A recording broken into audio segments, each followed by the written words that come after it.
They say money talks, but in courtroom 4B of the Manhattan Supreme Court, wealth didn't just talk, it screamed. Aurora sat alone at the defendant's table, wearing a faded department store blouse, watching her husband's 800 an hour lawyers laugh at her. They called her a nobody, a grifter, a mistake. They thought they were simply discarding a gold digger who had overstayed her welcome. They had no idea that the woman sitting with her head down wasn't crying. She was waiting, and the folder resting in her tote bag didn't just contain a defense. It contained a name that would bring the entire courtroom, including the judge, to its knees. The air in the courtroom tasted like stale coffee and expensive cologne.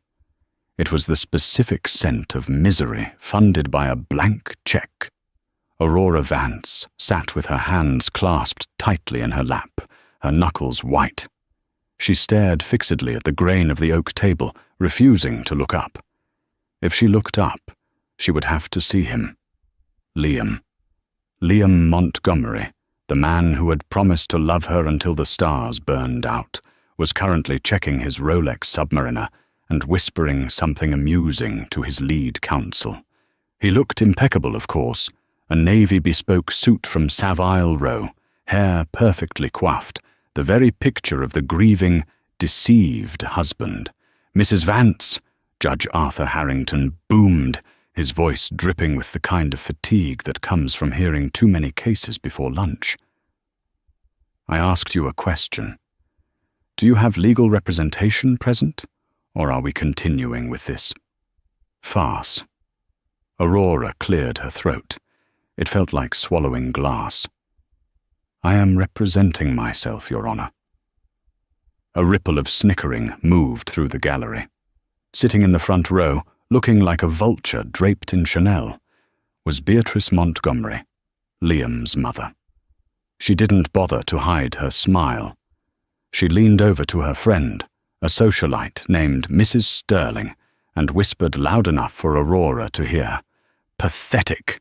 She couldn't even afford a public defender if she tried. "Your Honor," cut in Marcus Thorne, Liam's attorney. Thorne was a shark in human skin, a partner at Blackwood and Associates, the kind of firm that didn't just win cases, they buried opponents. "We are wasting the court's time. The prenuptial agreement is clear. Ms. Vance, or should I say, the future ex-Mrs. Montgomery, entered this marriage under false pretenses. She has no assets, no lineage, and frankly, no business delaying my client's right to move on." Thorne paced the floor, theatrical and confident. He turned to the gallery, playing to the audience. "Let's look at the facts. Liam Montgomery is the heir to Montgomery Logistics, a pillar of New York industry.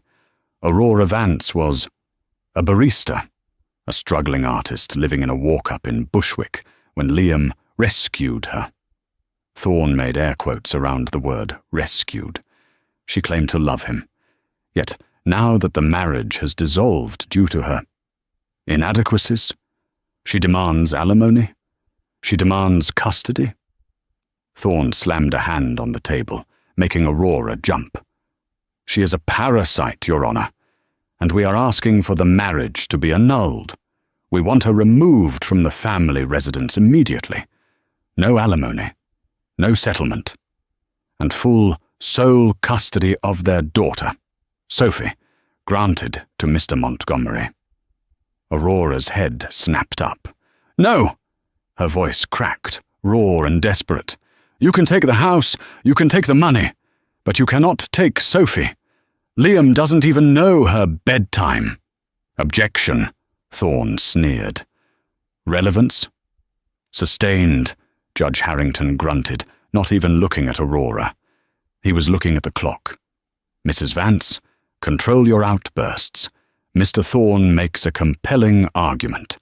You signed the prenup. You came into this marriage with nothing. The court sees no reason why you shouldn't leave with nothing." Aurora looked at Liam. Just once, she wanted him to look at her, to see the woman who had nursed him through his bout of pneumonia last winter, the woman who had helped him reconcile with his estranged brother. But Liam was busy picking a piece of lint off his cuff.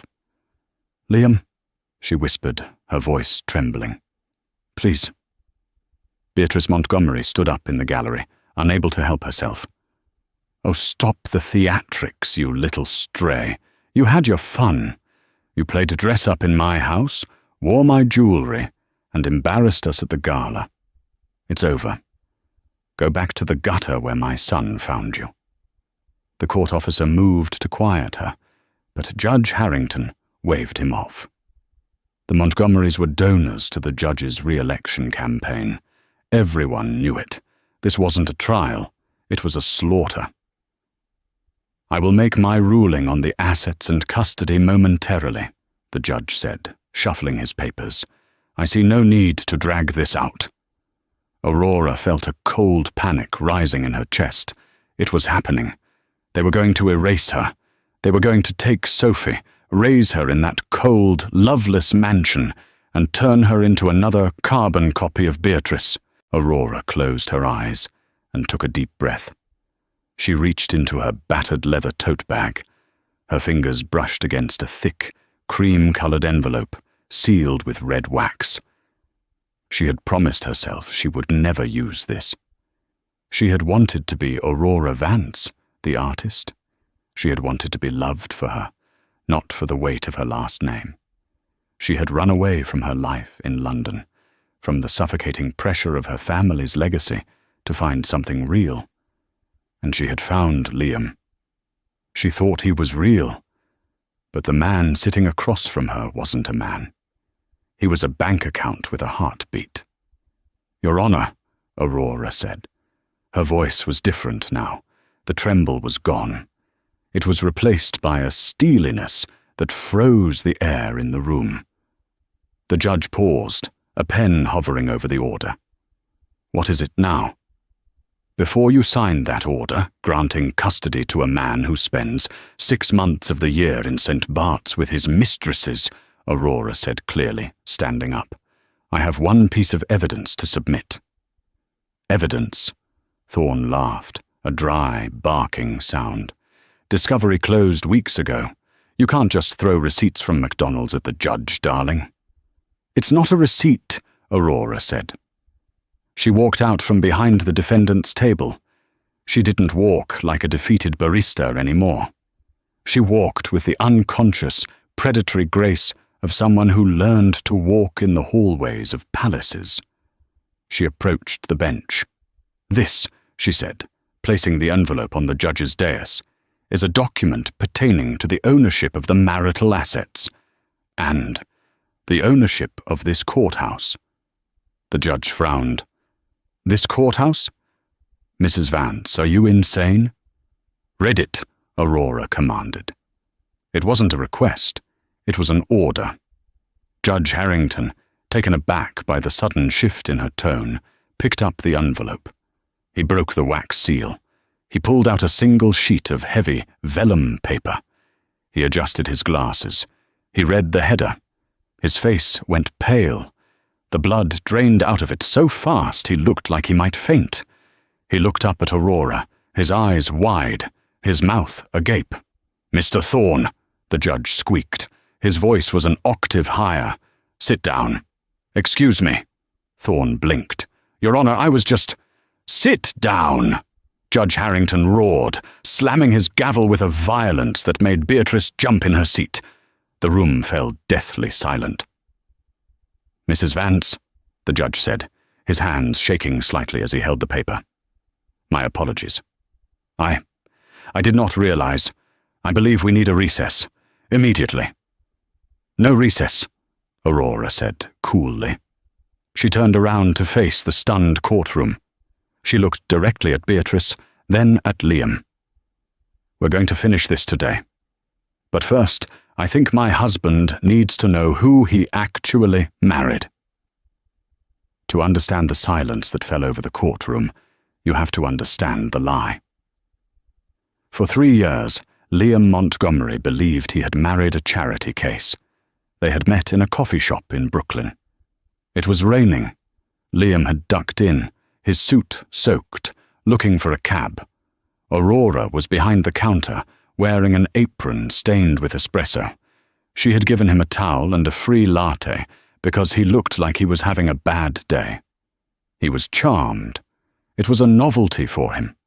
The women in his circle, the debutantes from the Upper East Side, the daughters of senators, were calculated. They looked at him and saw a merger. Aurora looked at him and saw a guy with wet hair. They dated for 6 months. He loved the way she marveled at things he took for granted. She had never been to the Hamptons, she said. She drove a beat-up Honda Civic. When he bought her a diamond necklace for their first anniversary, she had cried, saying it was too much. When he proposed, Beatrice had thrown a fit. "She's a nobody, Liam. She's after the family trust. Look at her shoes. Look at her hair." But Liam was in his rebellious phase. He married her to spite his mother. And for a while it was good. But then the novelty wore off. Liam realized that being married to a nobody meant she didn't know the social codes. She didn't know how to suck up to the board of directors' wives. She preferred painting in the garden to hosting charity galas. She was embarrassing him. And then there was Amanda. Amanda was the daughter of the CEO of Vanguard Oil. She was blonde, sharp, and rich. She fit. So Liam began the discard phase. He started staying late at the office. He started picking fights. He started criticizing Aurora's clothes, her cooking, her lack of sophistication. When she got pregnant with Sophie, he complained that she was getting fat. He wanted her to leave.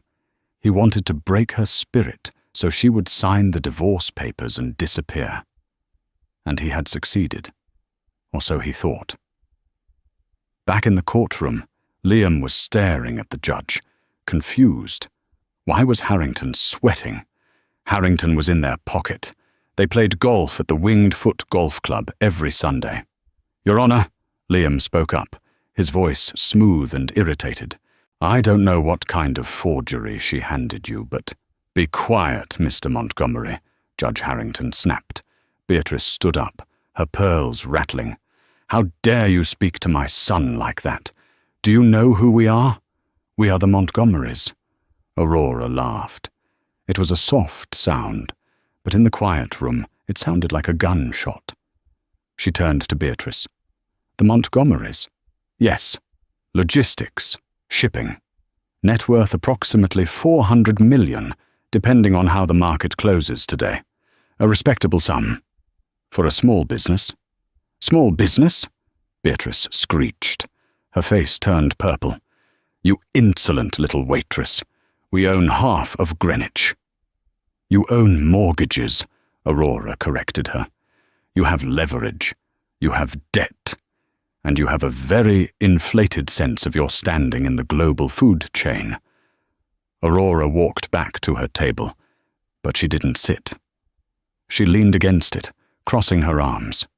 "You see, Liam," she said, looking him in the eye, "I didn't lie to you about everything. I really did love you. I really did want a simple life. I wanted to see if someone could love me without the complications of my background."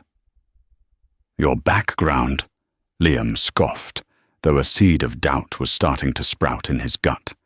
"You're an orphan from Ohio. You told me your parents died in a car crash." "That was a lie," Aurora said simply. "My parents are very much alive. They're currently in Zurich, concluding a meeting with the World Bank. But I haven't spoken to them in 5 years. They didn't approve of me leaving the firm to paint landscapes in Brooklyn." "The firm?" Marcus Thorne asked, stepping forward. He was a good lawyer. He sensed a shift in the wind. He was looking at the judge's face, and he realized he needed to tread carefully. "Mrs. Vance, who are your parents?" Aurora gestured to the judge. "Read the name on the deed, Your Honor. The deed to the land this courthouse sits on. The deed to the Montgomery building in Midtown. Read the name of the trust." Judge Harrington swallowed hard. He held the paper up to the microphone. The document. It certifies that Aurora Vance is the legal alias of Aurora Kensington. A gasp went through the courtroom. Not just a gasp, a shockwave. The stenographer stopped typing. The bailiff dropped his jaw. Even Marcus Thorne took a step back, his eyes widening. Kensington? Beatrice whispered, her hand going to her throat. As in the Kensington Dynasty? As in the Kensington Global Holdings, Aurora said. Steel, tech, banking, real estate. The family that quietly bailed out the European Union in 2011. The family that owns the bank that holds the mortgage on your house, Beatrice. Aurora smiled, but it didn't reach her eyes. You called me a gold digger, Liam. My family's trust fund generates more interest in a day than your entire company makes in a year. If I wanted your money, I would have bought your company and liquidated it for spare parts. Liam looked like he had been hit by a truck. Aurora, Ellie, you're a Kensington. I am, she said, and I've been recording every conversation, every insult, and every threat you and your mother have made for the last 6 months, because a Kensington never goes to war without ammunition. The dynamic in the room didn't just shift, it capsized. 5 minutes ago, Aurora was prey. Now, she was the apex predator. Judge Harrington was furiously flipping through the rest of the documents in the envelope. Mrs. Montgomery, Ms. Kensington, these documents appear to be in order. This is a notarized declaration of identity and asset disclosure from, good Lord, the High Court of England? My family likes to keep things official, Aurora said. Now, about that custody arrangement. Marcus Thorne tried to salvage the situation. He was sweating now. He knew that going against a Kensington was professional suicide. If he annoyed her, his firm could lose their biggest contracts. Your Honor, Thorne stammered, his confident swagger replaced by a servile hunch. Perhaps we should move to chambers. A private settlement might be more appropriate given the new complexities. No, Aurora said. We do this in public. You wanted to humiliate me in public, remember? You invited the press. She pointed to the back of the room, where a lone reporter from the Greenwich time had been dozing off. He was now frantically typing on his phone, likely texting his editor that the story of the century was unfolding in Courtroom 4B. Liam, Aurora said, walking toward him. Liam stayed seated, looking up at her with a mix of fear and a sudden, desperate calculation. He was a businessman after all. He was quickly realizing that his wife wasn't a burden. She was a lottery ticket. Ellie, Liam said, putting on his best puppy dog face, the face he used when he wanted forgiveness for coming home late. Why didn't you tell me? We could have ruled the city together. You know I love you. The prenup, the lawyers, it was my mother. You know how she is. I never wanted to hurt you. Beatrice gasped. Liam, you traitor! Shut up, mother, Liam snapped. He stood up and reached for Aurora's hand. Baby, look, we can fix this. You're a Kensington. I'm a Montgomery. Think of the power couple we would be. Think of Sophie. She needs her father. Aurora let him take her hand. For a second, Liam thought he had won. He thought the dumb barista was still in there, desperate for his approval. Then Aurora squeezed his hand, hard, painfully hard. She leaned in close, so only he could hear. You think this is about money, Liam? That's why you'll always be small. You cheated on me while I was pregnant. You let your mother call our daughter a mongrel because she thought I had poor genes. You tried to take my child away to hurt me.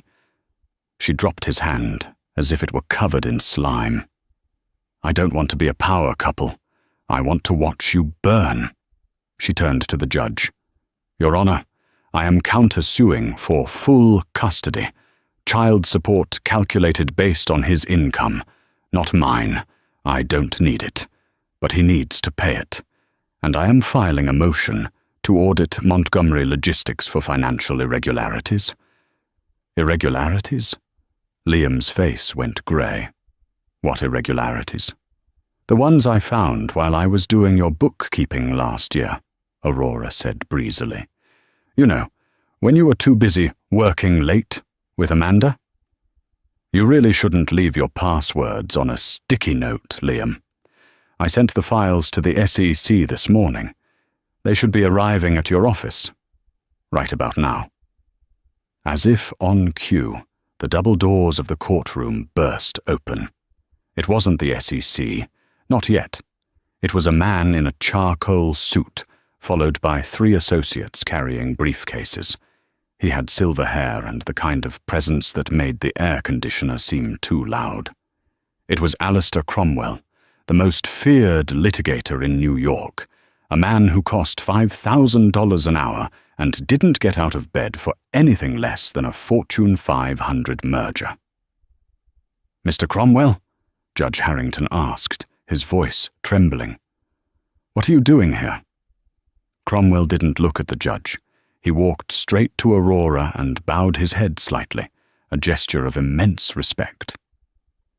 "Miss Kensington," Cromwell said, his voice like deep gravel. "Your father sent us. He watched the live stream of the proceedings. He was not amused by Mr. Thorne's opening statement." Cromwell turned to Marcus Thorne. Thorne looked like he wanted to crawl under the table. "Mr. Thorne," Cromwell said pleasantly, "you represent the Montgomery estate, correct?" "Yes," Thorne squeaked.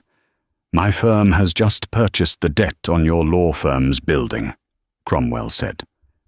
"And we are reviewing your ethics regarding the falsified evidence you attempted to submit regarding Ms. Kensington's employment history. I suggest you recuse yourself before I have you disbarred by lunchtime." Thorne gathered his papers in a panic. "Your Honor, I must withdraw from this case due to a sudden conflict of interest." "Sit down, Marcus," Beatrice screamed. "You coward, we pay you." "Not enough," Thorne yelled back, practically running toward the exit. Aurora watched him go, then turned back to her husband and mother-in-law. They were alone now. No high-powered lawyer, no friendly judge. Just the weight of the Kensington name crushing them. "Now," Aurora said to the judge, "about that custody order. I believe I have some terms." The ride down the courthouse elevator was silent, but it was a screaming kind of silence.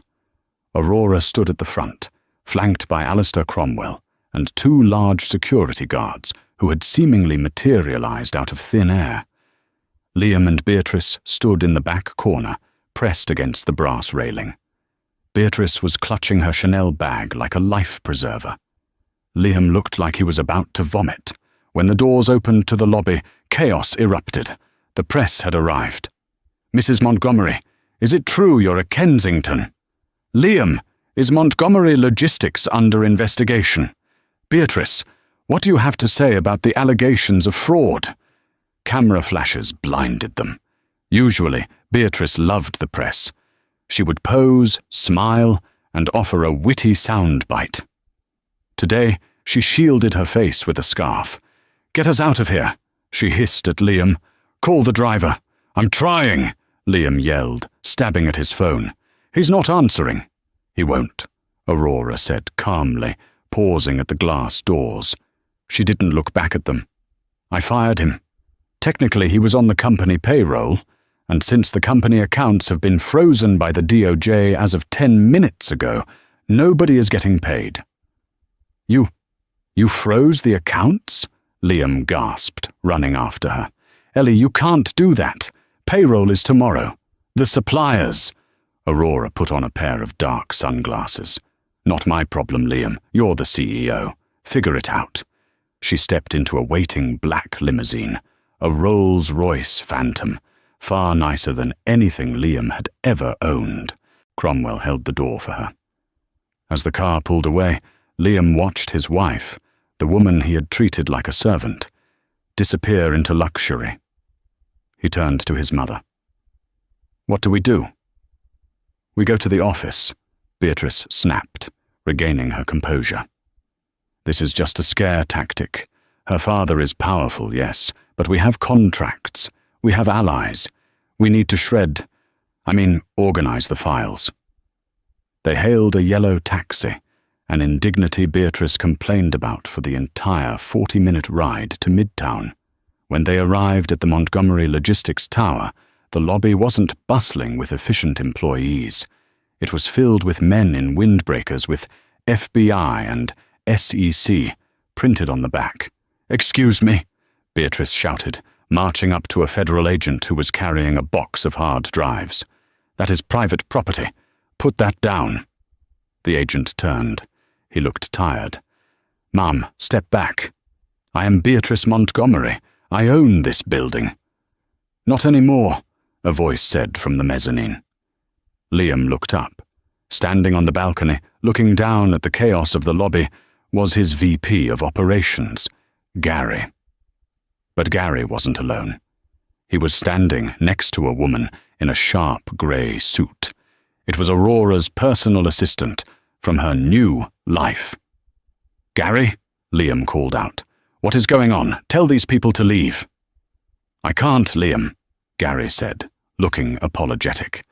"The board voted 20 minutes ago. You're out, effective immediately." "Out?" Liam laughed nervously. "I own 51% of the voting shares. You can't vote me out." "Actually," the woman in the grey suit spoke up, her voice projecting clearly. "You owned 51% of the shares leveraged against the company's real estate assets. When the Kensington Group called in the debt on those assets this morning, your shares were liquidated to cover the margin call." Liam felt the blood leave his legs. He grabbed the reception desk to steady himself. "Margin call?" he whispered. "But that takes days. We have a grace period." "Not when the contract has a character clause," the woman said, descending the stairs. She handed Liam a document. "Your loan agreements state that if the CEO engages in conduct that brings public disrepute to the firm, the debt becomes immediately due. Your wife just live-streamed your courtroom behavior to our banking partners. They decided you were a liability." "This is illegal!" Beatrice shrieked. "I'm calling the senator." "Senator Blaine?" the woman asked. "He's currently holding a press conference, distancing himself from your family." "Something about undisclosed donations?" Liam looked around the lobby. His employees, people he had underpaid and overworked for years, were watching. They weren't looking at him with respect anymore. They were looking at him with pity, and some with satisfaction. He saw his reflection in the glass doors. He looked small. "Where is she?" Liam croaked. "Where is Aurora?" "Miss Kensington is at the plaza," the assistant said. "She's having high tea with your daughter. She suggested you use this time to pack your personal belongings from the office. You have 1 hour before the locks are changed." "This can't be happening," Liam muttered. He pushed past the agents and ran to the elevator. He needed to get to his safe. He had cash in there, emergency cash, passports, the diamonds he bought for Amanda. He burst into his corner office. The safe was open. It was empty. Standing by the window, looking out at the Manhattan skyline, was not Aurora. It was Amanda. For a second, relief washed over Liam. "Amanda!" he breathed, rushing toward her. "Thank God, it's a nightmare, baby, a total nightmare. Aurora. She's insane. She's some kind of secret billionaire, and she's burning everything down. We have to go. We have to leave the country. I have accounts in the Caymans she doesn't know about." Amanda didn't turn around. She was holding a velvet jewelry box. the box that contained the $50,000 sapphire necklace he had bought her last week, using company funds. "Amanda?" Liam reached for her shoulder. She turned. Her beautiful face was cold, harder than he had ever seen it. "The Cayman's accounts are empty, Liam," she said. Liam froze. "What? How do you know?" "Because I checked," she said, tossing the jewelry box onto his desk. "Or rather, the Kensington private investigators checked. They called me an hour ago. They offered me a deal." A deal?" Liam stepped back. "What kind of deal?" "Immunity," Amanda said. She crossed her arms. "Apparently, you put my name on some of the shell companies you use to launder the construction money. If I stick with you, I go to prison for fraud. If I testify against you, I walk away clean." Liam stared at her. This was the woman who had whispered that she loved him, that she understood him better than Aurora ever could. You would testify against me?" Liam asked, his voice trembling. "But we're in love." Amanda laughed. It was a cruel, sharp sound. "Liam, look at you. You're a 35-year-old man whose mommy still fights his battles. I didn't love you. I loved the lifestyle. I loved the trips to St. Bart's. I loved the black card." She walked closer to him, her eyes scanning his face with disgust. "Aurora was right. You're a fixer-upper project that ran out of funding. And now, you're broke. You're being investigated by the FBI. You're toxic." "I can fix this," Liam pleaded, grabbing her hands. "I'm a Montgomery. We always bounce back. Don't leave me, Amanda." "Not now. I need you." Amanda pulled her hands away and wiped them on her dress. "The Montgomery name is mud, Liam. I just saw on Twitter that they're taking your name off the hospital wing. It's over." She picked up her purse. "Oh, and Aurora wanted me to give you a message." Liam looked up, tears stinging his eyes. "What?" "She said she hopes you enjoyed the sapphire necklace. Apparently she designed it. Her family owns the jewelry house you bought it from. She said the commission on the sale will cover her legal fees for the divorce." Amanda walked out of the office. Liam stood alone in the silence of his ruined empire. He looked at the empty safe. He looked at the sapphire necklace on the desk. He sank into his leather chair, the chair he had felt so powerful in just yesterday, and put his head in his hands. But the humiliation wasn't over. His phone buzzed. It was a text from his mother. "Come home now. The police are at the gates." Liam scrambled up. He had to get to the mansion. If they seized the house, where would they live? He ran out of the office, dodging the FBI agents, and sprinted down the fire stairs because the elevators had been disabled. He burst out onto the street. He didn't have a car. He didn't have a driver. He tried to hail a cab, but he realized his wallet was in his jacket, which he had left upstairs in the office. "Damn it!" he screamed, kicking a trash can. It started to rain. Liam Montgomery, the prince of logistics, began the long walk uptown to his mother's mansion. He was soaked, shivering, and for the first time in his life, completely invisible to the city around him. When he finally arrived at the Montgomery estate, a sprawling limestone manor on the Upper East Side, it was surrounded by police cruisers. Blue and red lights flashed against the wet pavement. A moving truck was parked in the driveway, but it wasn't moving things in. Men in coveralls were carrying out paintings, sculptures, and furniture. "Hey!" Liam yelled, running up the driveway. "Put that down. That's a Rembrandt." A police officer blocked his path. "Sir, stay back. I live here. That is my mother's property." "This property has been seized by the Kensington Trust as collateral for unpaid loans," the officer said. Beatrice was standing on the porch, screaming. She was holding on to a marble bust of Julius Caesar, playing tug-of-war with a mover. "Let go! It's mine! My grandfather bought this," Beatrice wailed. "Ma'am, let it go, or I will arrest you for obstruction," the mover said, boredly. Beatrice saw Liam and let go of the bust. It crashed to the floor and shattered. "Liam!" she cried, running down the steps. She looked deranged. Her mascara was running. Her hair was wet. "Do something. They're taking everything. The rugs, the silver, even the curtains." I can't," Liam whispered. "They took the company, Mum. They took everything." Just then, a sleek black car pulled up to the curb. The window rolled down. Aurora sat in the back seat. She looked dry, warm, and impeccable. Sophie was sitting next to her, playing with a new tablet, wearing headphones. She looked happy. Liam ran to the car. "Ellie, please, you can't do this to us. My mother, she's an old woman. You can't put us on the street." Aurora lowered her sunglasses.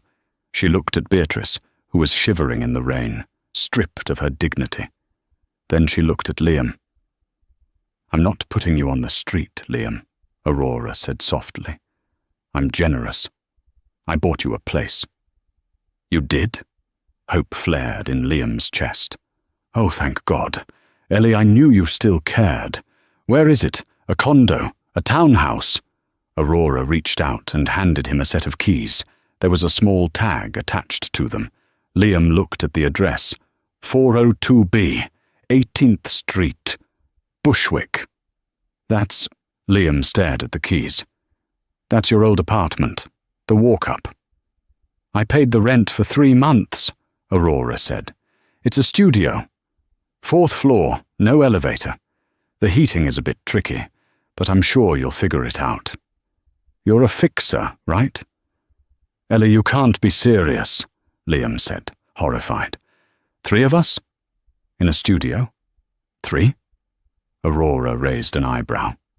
"Oh no. Sophie is coming with me. I have full custody now. The judge signed the emergency order while you were running around in the rain." "But my mother—" "Your mother can sleep on the sofa," Aurora said. "Or she can get a job. I hear Starbucks is hiring. I started there. It builds character." "Aurora!" Beatrice screamed, rushing the car. "You witch! You ungrateful!" The window rolled up. The car pulled away, splashing a puddle of dirty water onto Liam's Italian shoes. Liam stood there, holding the keys to a studio apartment in Brooklyn, while the movers carried his life away, box by box. "Liam!" Beatrice hissed, gripping his arm. "Fix this!" Liam looked at the keys. He looked at his mother. "I think," Liam said, his voice breaking, "we're going to need subway fare." The radiator in apartment 4B didn't hiss. It screamed. It was a high-pitched metallic wail that started every morning at 4 a.m., waking Beatrice Montgomery from her fitful sleep on the sagging, mustard-yellow sofa Aurora had left behind. "Liam!" Beatrice screeched, pulling a moth-eaten blanket over her head. "Make it stop! I can't live like this! The air! It smells like boiled cabbage and failure!" Liam groaned from the mattress on the floor. He didn't have a bed frame. He barely had a pillow. He rolled over, staring at the ceiling where a water stain shaped like the state of Florida was slowly expanding. It had been 3 months. 3 months since the gavel fell. 3 months since the locks were changed. 3 months since Liam Montgomery, former heir to a logistics empire, had learned that a carton of milk costs $6. "I can't fix the radiator, Mother," Liam said, his voice flat. "The landlord said he'll get to it when he gets to it, just like he'll get to the cockroaches." "Cockroaches!" Beatrice shuddered, sitting up. She looked ghostly. Her Botox had worn off, revealing deep lines of bitterness around her mouth. Her hair, once dyed a rich chestnut at a salon that charged $500 a visit, was showing grey roots. "I am Beatrice Montgomery.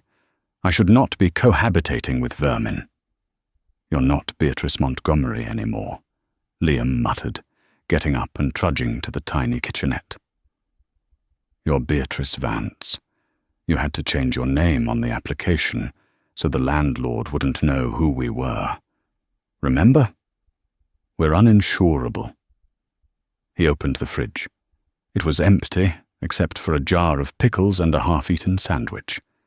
Liam slammed the door shut. He felt a rage bubbling in his chest. Not at Aurora, oddly enough, but at himself, at his mother. "Get dressed," Liam said. "We have work." "I am not going back to that place," Beatrice sniffed. "You are going back to the dry cleaners, Mother," Liam said sharply. "You fold shirts.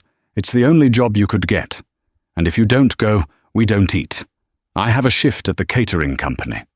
"Catering?" Beatrice spat. "You serve hors d'oeuvres to people we used to dine with.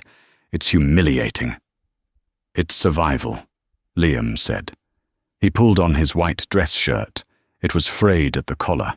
He couldn't afford a new one. He looked at himself in the cracked bathroom mirror.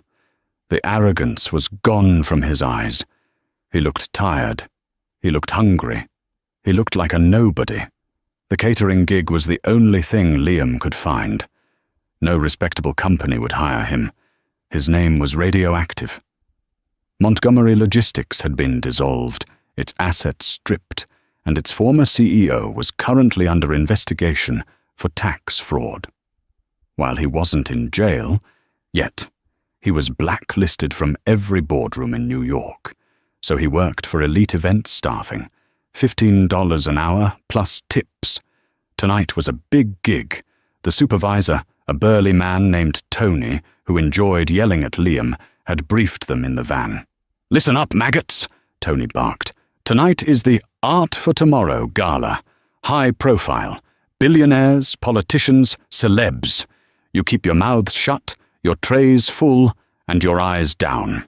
If I catch any of you trying to network, you're fired. Got it?" "Got it," Liam mumbled. He didn't care about the art.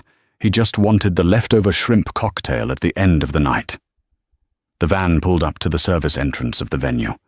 Liam froze. He knew this place. It was the Metropolitan Museum of Art, the Temple of Dendur.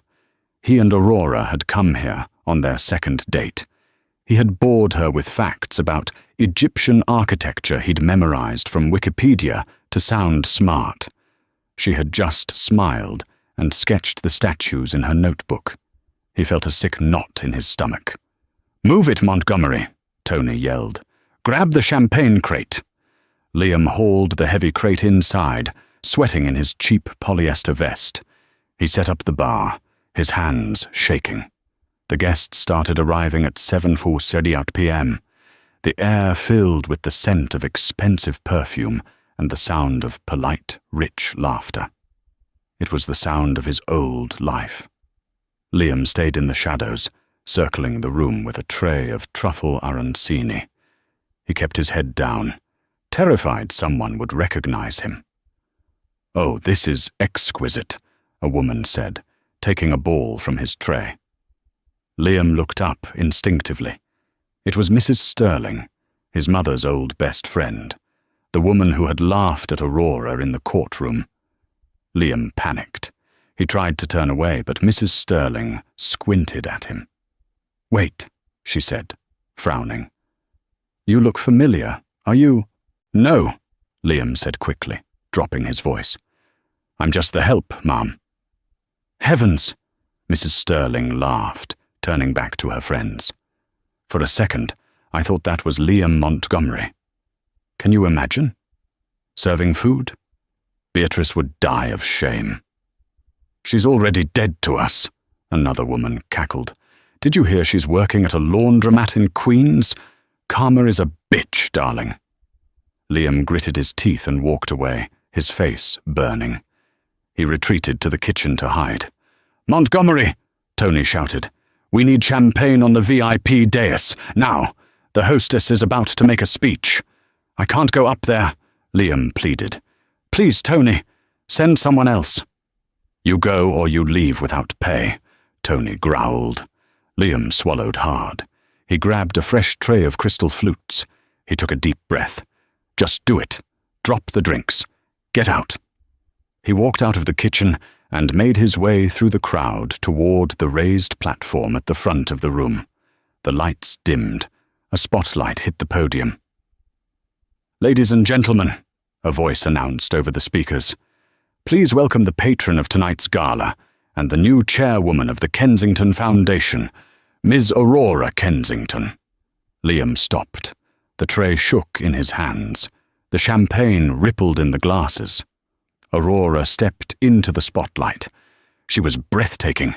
She wasn't wearing the department store clothes she used to wear to please his frugal sensibilities.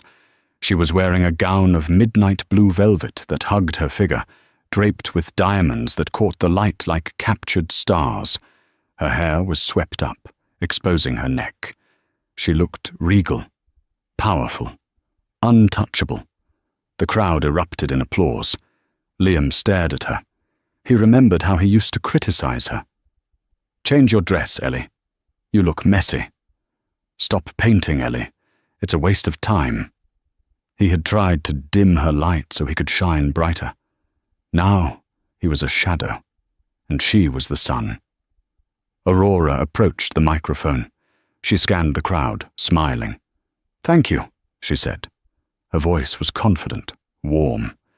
3 years ago, I was told that art was a waste of time.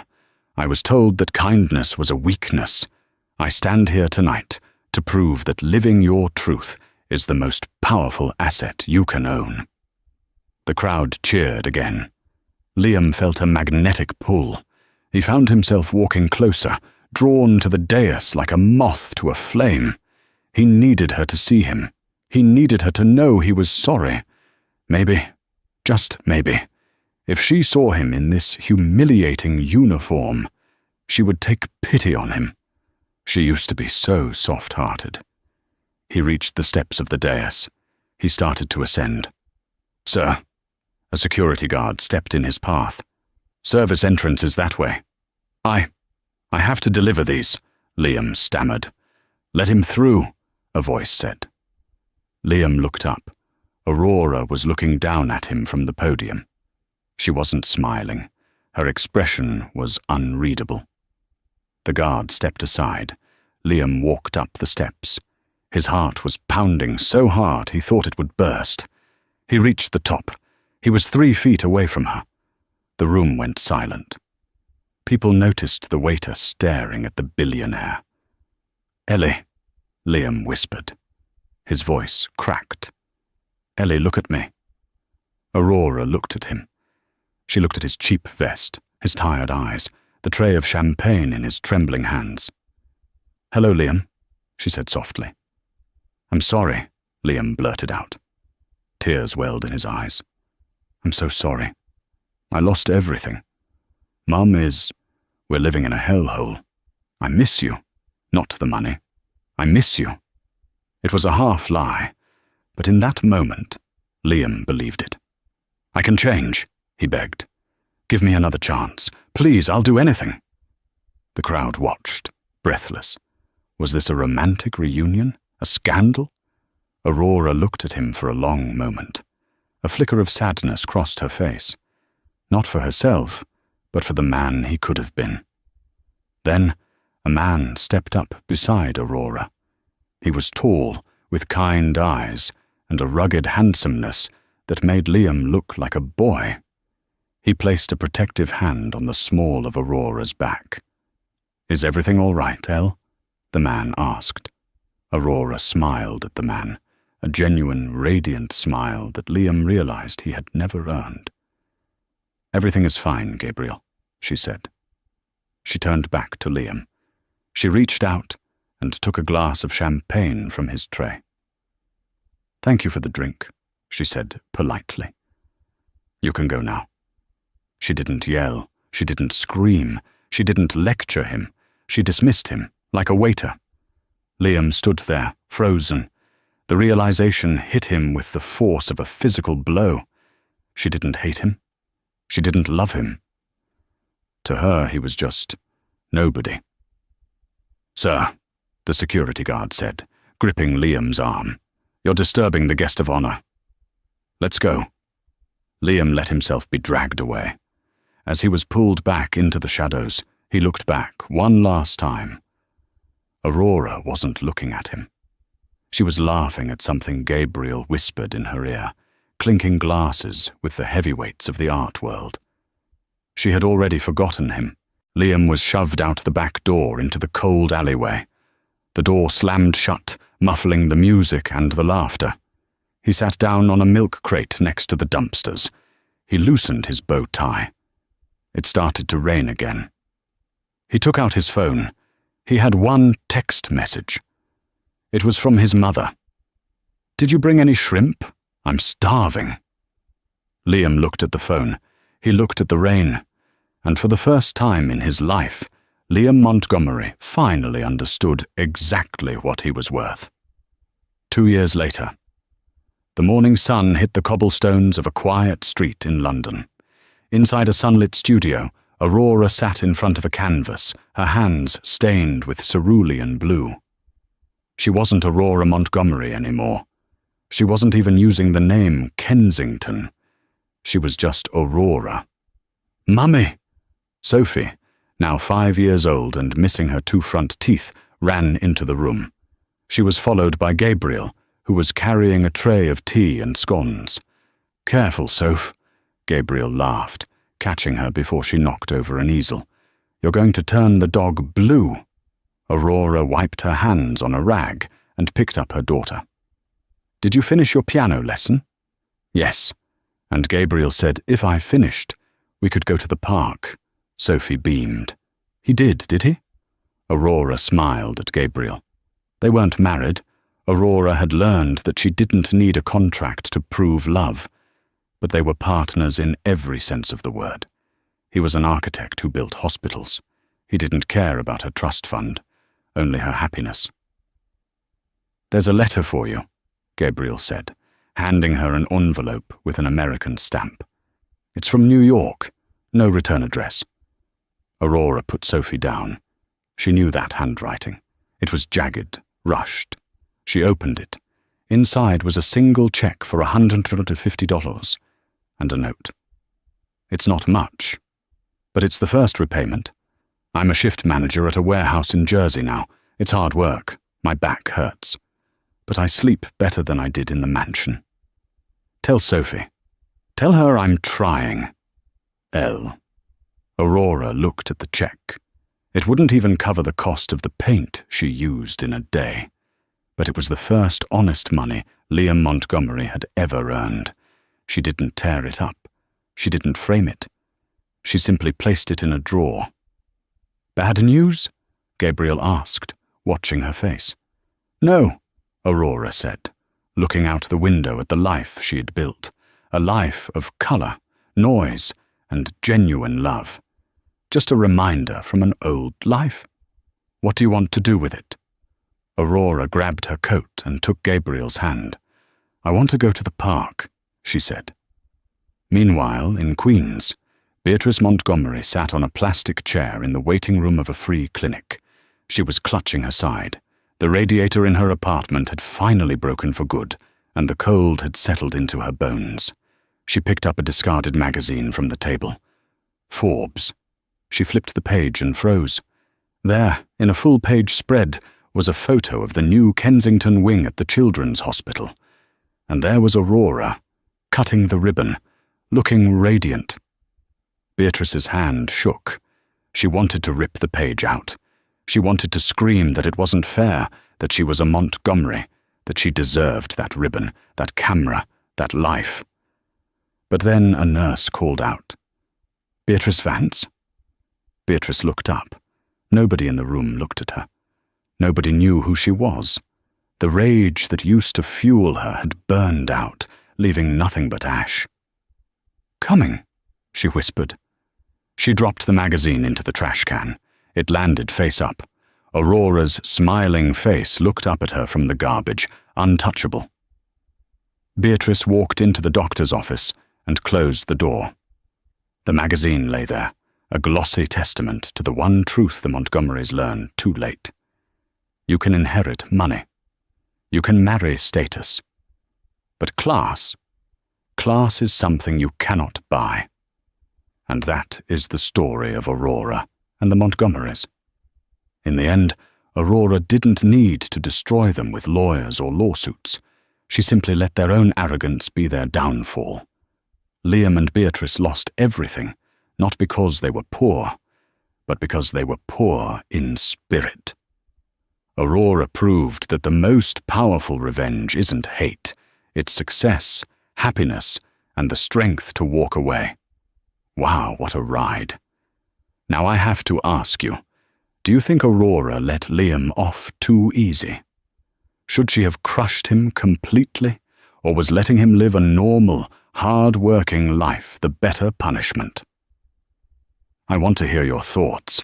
If you think Liam got what he deserved, hit that like button right now.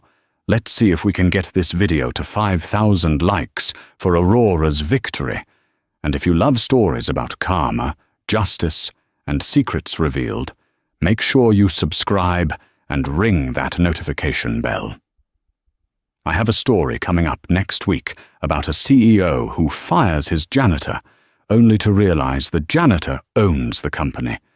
You do not want to miss it. Thanks for watching, and remember, be careful who you step on today. They might be the ones signing your paycheck tomorrow. See you in the next one.